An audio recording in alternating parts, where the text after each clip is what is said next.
A través de un estudio médico, un grupo de especialistas intenta explicar el padecimiento al que fue sometido Jesucristo antes de morir en el madero. Castigo deshonroso que asignaban los romanos a los peores criminales y que Jesús aceptó como expiación para todos nosotros. Con 33 años de edad, Jesús sufrió el castigo más cruel y abominable, ocasionándole una muerte lenta y extremadamente dolorosa, padeciendo al menos unas 18 horas.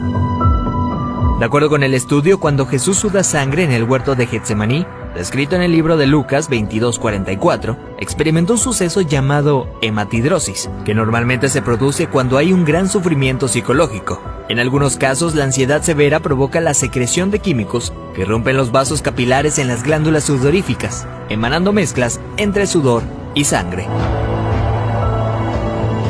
La madrugada en la que Jesús fue arrestado, ya debilitado por lo que le habría sucedido en el huerto, fue llevado ante Sanedrín y Caifás, el sumo sacerdote. Fue golpeado por los soldados, quienes le pusieron una venda en los ojos para burlarse de él, le escupían y le abofeteaban. Para este entonces, a raíz de los golpes, ya su rostro empezaba a hacerse irreconocible debido a la hinchazón.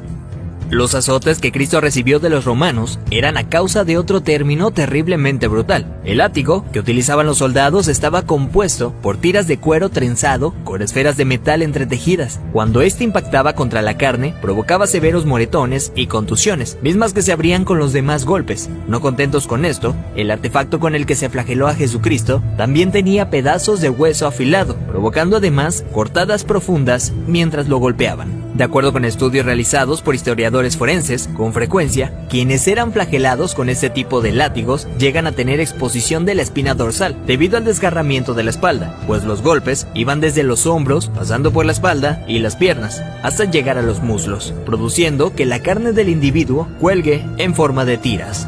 Mientras sucedía, en el interior de la persona, en este caso Jesucristo, se experimenta un dolor tan grande que debió llevarlo a una conmoción hipovolémica, es decir, que la persona a raíz de la gran pérdida de sangre sufre de taquicardia, pues el corazón acelera su ritmo intentando bombear una sangre que ya no existe, lo que a su vez conlleva una baja presión sanguínea, dando paso a la pérdida de la conciencia. Al mismo tiempo, los riñones dejan de producir orina para mantener el volumen restante. Las personas empiezan a sentir una sed intensa, como reacción del cuerpo para intentar reponer la sangre perdida.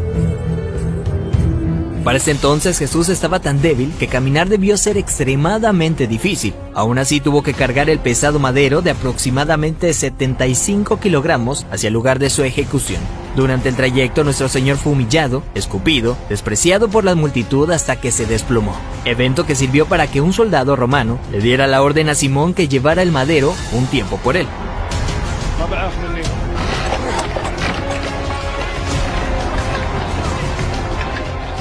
Luego de ello, Jesús dice tener sed y le dan un trago de vinagre. Los criminales condenados a esta pena eran amarrados. No obstante, a Jesús le clavaron de forma horizontal, con las manos abiertas. La viga llamada patibulum aún no se había unido al madero, colocado de forma vertical permanente. Los clavos que se usaban para este hecho eran de entre 13 a 18 centímetros de largo, afilados en punta, con el objetivo de que éste atravesara el nervio mediano. Al romperse ese tendón y poner las muñecas clavadas, Jesús fue forzado a utilizar todos los músculos de su espalda desgarrada para poder respirar. Ya colgado, casi sin poder respirar, al clavarle los pies en el madero, triturando los nervios de los pies, debió haber sufrido dislocación de los hombros, situación que se confirma en el Salmo 22:14, cuando dice: «Dislocados están todos mis huesos». Lo siguiente es una muerte lenta por asfixia. Conforme se iba disminuyendo la frecuencia respiratoria de Jesús, entra en lo que se llama acidosis respiratoria. Dicho en otras palabras, es cuando el dióxido de carbono de la sangre se disuelve con el ácido carbónico, lo cual produce un aumento notable en la acidez de la sangre, lo que lleva a que el pulso sea irregular. De hecho, al sentir su corazón latir de forma errática, hubiera sido un indicador claro para Jesucristo que estaba a punto de morir. Y es entonces cuando probablemente pudo haber pronunciado aquella frase: «Padre, en tus manos encomiendo mi espíritu», para después morir de un paro cardíaco.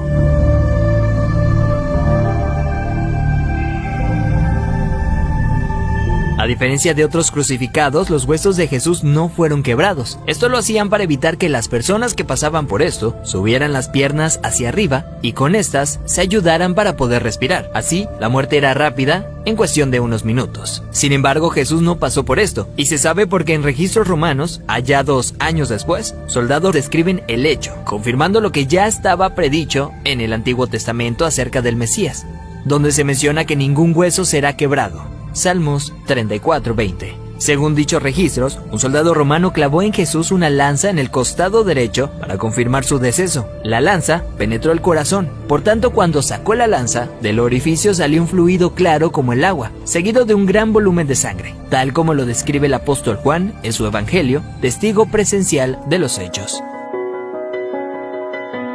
De acuerdo con la medicina, está más que evidenciado el sufrimiento que Jesús fue sometido siendo inocente. Esto es lo que sufrió el Hijo del Hombre para que tú y yo tengamos acceso al Padre y seamos perdonados. Veracidad News.